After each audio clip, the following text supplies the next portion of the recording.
সুপ্রিয় দর্শক, দেশে এবং দেশের বাইরে বিশ্বের যে কোনো প্রান্ত থেকে সিএমএম বাংলা টিভি চ্যানেলের নিয়মিত অনুষ্ঠানটি উপভোগ করছেন যারা, আপনাদেরকে জানাচ্ছি সুস্বাগত। দর্শক, আমি এই মুহূর্তে উপস্থিত আছি টাঙ্গাইল জেলা কালিয়াতি উপজেলার সাতিয়াটি বাজারে মমিনুল কনসালটেন্সি লিমিটেডের ম্যানেজিং ডিরেক্টর মমিনুল হাসান ভাইয়ের সামনে। তো আপনার এই এজেন্টে আজকে উপস্থিত হয়েছি যে আপনি সিএমএম বাংলা টিভি চ্যানেলে অতিথি হিসাবে উপস্থিত রয়েছেন, সেই হিসাবে সিএমএম বাংলা টিভি চ্যানেলের পরিবারের পক্ষ থেকে আপনাকে অসংখ্য ধন্যবাদ জানাচ্ছি। আপনাকেও ধন্যবাদ। আমি মমিনুল হাসান, আমি মমিন কনসালটেন্সি লিমিটেডের ম্যানেজিং ডিরেক্টর। বিগত 5 বছর যাবৎ ট্রাভেলিং অ্যান্ড ট্যুরিজম বিজনেস করতেছি। ধন্যবাদ মমিন ভাই। মমিন ভাইয়ের কাছে আমি যে বিষয়টি জানবো, শুরুতে যে প্রশ্নটি হচ্ছে ইতালি স্পন্সর ভিসার ফাইল প্রসেসিং সফলতার বিষয়ে আমরা জানতে পেরেছি। এই বিষয়ে আমরা কতটুকু সফলতা অর্জন করেছেন সেই বিষয়টা নিয়ে যদি আপনি কিছু কথা বলেন। আমি বিগত 5 বছর ট্রাভেলিং ট্যুরিজম বিজনেসে ইতালির অসংখ্য ফাইল প্রসেস করতেছি। স্পেশালি প্রথমে আমি প্রায় সব সময় মানুষের ফ্যামিলি অথবা birth certificate attestation, notary attestation, legalisation এবং বিএফএস। তবে রিসেন্টলি আমি একটা ইতালির স্পন্সর কাজের স্পন্সর ভিসা ফাইল প্রসেসিংয়ের কাজ পেয়েছিলাম। তো এই ফাইল প্রসেসিং ইতালি থেকে নুলাস্তা ওঠার পরে ইতালি নুলাস্তা কপি, মালিকের অ্যাগ্রিমেন্ট কপি, মালিকের ID card copy, residence copy, mobile number, email address, এগুলো সবগুলো দেওয়ার পরে এখানে আবার বাংলাদেশের যাত্রীর তার পাসপোর্ট, অন্যান্য আদার্স পেপারস আমাকে দিয়েছে বাংলাদেশের বিএফএস অ্যাপয়েন্টমেন্ট ডেটের জন্য। তো আমরা এই মে মাসের 28 মে তার জন্য অ্যাপয়েন্টমেন্ট ডেট পেয়েছি এবং তো তার সমস্ত ফাইল ফর্ম ফিল আপ করে গুছিয়ে দিয়েছি। সে ব্যক্তি 28 মে বিএফএস ফেস করে পাস করে ইনশাআল্লাহ সে ব্যক্তি ভিসাও পেয়ে যাবে। ধন্যবাদ, সুন্দর কথা বলেছেন মমিন ভাইয়ের কাছে। আমার আরেকটি প্রশ্ন, কাজাকিস্তান কী ভিসা প্রসেসিং করেন এই বিষয়টা নিয়ে যদি কিছু কথা বলতেন। কাজাকিস্তান বা কাজাখস্তান দুটি নামের একটি দেশ। এখানে আগে কোনো কাজের ভিসার সন্ধান ছিল না। রিসেন্টলি এখানে কাজের ভিসার সন্ধান হয়েছে। মানুষ কিরগিজস্তান, উজবেকিস্তান, তাজিকিস্তান, স্পেশালভাবে কাজাকিস্তানের মানুষ যাচ্ছে।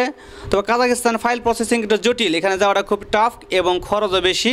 এখানে কাজাকিস্তানের 1 বছরের মাল্টিপল কাজের ভিসা হয়। ভিসা হওয়ার পর এখানে কাজের 3-4টা ক্ষেত্র আছে, তার মধ্যে কনস্ট্রাকশন সেক্টর এবং হোটেল রেস্টুরেন্ট সেক্টর এবং গার্মেন্টস সেক্টর রয়েছে। তবে সাধারণত কনস্ট্রাকশন সেক্টরে সবচেয়ে স্যালারি বেশি।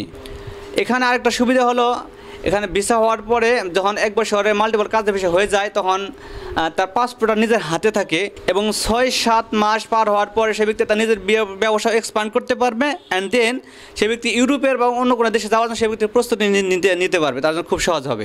ধন্যবাদ, সুন্দর কথা বলেছেন আমিনুল ভাই। আপনার কাছে আমার আরেকটি প্রশ্নটি হচ্ছে সৌদি আরবে কী ভিসা প্রসেসিং করেন এই বিষয়ে কিছু কথা বলুন। সৌদি আরবের জন্য আমরা সাধারণত 4টি ক্যাটাগরি ভিসা পাই। একটা আমেলাদি ভিসা, হাউস ড্রাইভার ভিসা, খাদ্দামা ভিসা এবং সৌদির family processing visa, family process. এখান থেকে সবচেয়ে বেশি পাই আমরা আমেলাদি ভিসা, যেটা কোম্পানি ভিসা। অ্যান্ড দেন তারপর পাই আমরা হাউস ড্রাইভার ভিসা, খাদ্দামা ভিসা। কাজ অনেক পাইলে বড় সবগুলো সবসময় করি না, এখানে অনেক কাজের জটিলতা ঝামেলা থাকে। তবে এবং রিসেন্টলি সবচেয়ে বেশি পাচ্ছে এখন সৌদির family visa processing. Family visa বলতে বোঝায় যে ব্যক্তির কোনো একটা মহিলার কোনো পার্সন ওই দেশের স্বামী বা মেয়ের জামাই বা এই যত যে কোনো ব্যক্তি এরকম ব্যক্তি আছে তার জন্য সে ভিসা ওখানে স্পন্সর জন্য ভিসা অ্যাপ্লাই করে ভিসা অ্যাপ্রুভ হওয়ার পরে বাংলাদেশে পাঠায়। বাংলাদেশে পাঠানোর পরে আমরা তার জন্য এখানে ফাইল প্রসেসিং করি, যেমন ফাইল অ্যাটেস্টেশন, নোটারি অ্যাটেস্টেশন, তারপরে আপনার তাহসির অ্যাপয়েন্টমেন্ট ডেট নেওয়া। দেন তারপর সে ব্যক্তি ফাইল জমা দিয়ে আসে এবং 3 কর্মদিবসের ভিতরে সে ব্যক্তি ভিসা পেয়ে যায়। দুবাইয়ের কোনো ভিসা প্রসেসিং করেন কিনা এই বিষয়ে কিছু কথা বলতেন। ধন্যবাদ আপনাকে, গুরুত্বপূর্ণ একটি প্রশ্ন করেছেন। আসলে আমরা দুবাই ভিসা বিগত 4 বছর যাবৎ দুবাইয়ের ভিসা প্রসেস করতেছি। দুবাইয়ের ক্ষেত্রে 2 ধরনের ভিসা হয়, একটা কাজের ভিসা, একটা হলো গিয়া ভিজিট ভিসা। কাজের ভিসার ক্ষেত্রে আমরা ডাইরেক্টলি দুবাইতে কাউকে ডিরেক্টলি কোনো কোম্পানি ভিসা দেয় না, কিন্তু যে এজেন্ট ভিসা তোলার পরে আমাদেরকে ভিসা পাঠায়, আমরা তার আদার্স বাংলাদেশের কাজগুলো সেগুলো করা, যেমন তাকে মেডিকেল করানো, তারপরে তার এখানে ম্যান পাওয়ার করানো, টিকিট করানো, এই কাজগুলো করে দেই। আর ভিজিট ভিসার ক্ষেত্রে আমরা সম্পূর্ণ দায়িত্ব নিয়ে আমরা করি। প্রথমে যাত্রীর ভিসা করে দেই, অ্যান্ড দেন টিকিট করি এবং সে ব্যক্তি ভিসা, টিকিট এবং হোটেল বুকিং নেয়, সে ব্যক্তি এয়ারপোর্ট পাশে চলে যায়। এখানে মানুষ এখানে যে কেউ ভিজিট করে ফিরে আসে, কেউ সেখান থেকে কাজের সন্ধান করে। 2 ভাবে সে ব্যক্তি মানুষ এখানে ভিসা নিয়ে লক্ষ্য দেশে দুবাই চলে যায়। তো মমিনুল ভাইয়ের কাছে সর্বশেষ আমি আরেকটি প্রশ্ন করব। প্রশ্নটি হচ্ছে যে সৌদি আরবের কিছু কথা আমরা জানতে পেরেছি, যে আপনি আগেও কিছু কথা বলেছেন, তো নতুন করে আবার আরও কিছু জানতে চাইবো যে আপনি সৌদি আরবে ওয়ার্ক ভিসা সম্পর্কে যদি কিছু কথা বলতেন। হ্যাঁ, এটা একটা গুরুত্বপূর্ণ পয়েন্ট। আসলে আমরা সৌদির ওয়ার্ক ভিসা প্রসেস করি। সৌদি আরবের ওয়ার্ক ভিসা প্রসেসের ক্ষেত্রে মানুষ সবচেয়ে বেশি ভয় পায় সেটা হলো গিয়া সেই কোম্পানির সাপ্লাই কোম্পানি হবে কিনা। এটা আমরা অনেক আগে এক্সপিরিয়েন্স করেছি, অভিজ্ঞতা আছে আমাদের। এখন আমাদের ওয়াইজডম চলে আসছে।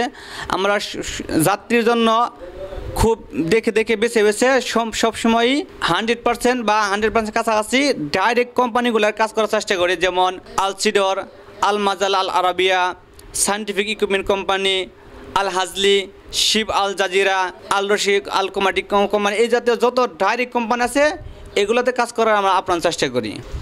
ধন্যবাদ মমিনুল হাসান ভাই, আপনি সিএমএম বাংলা টিভিতে গুরুত্বপূর্ণ সময় এবং মূল্যবান কথা বলার জন্য।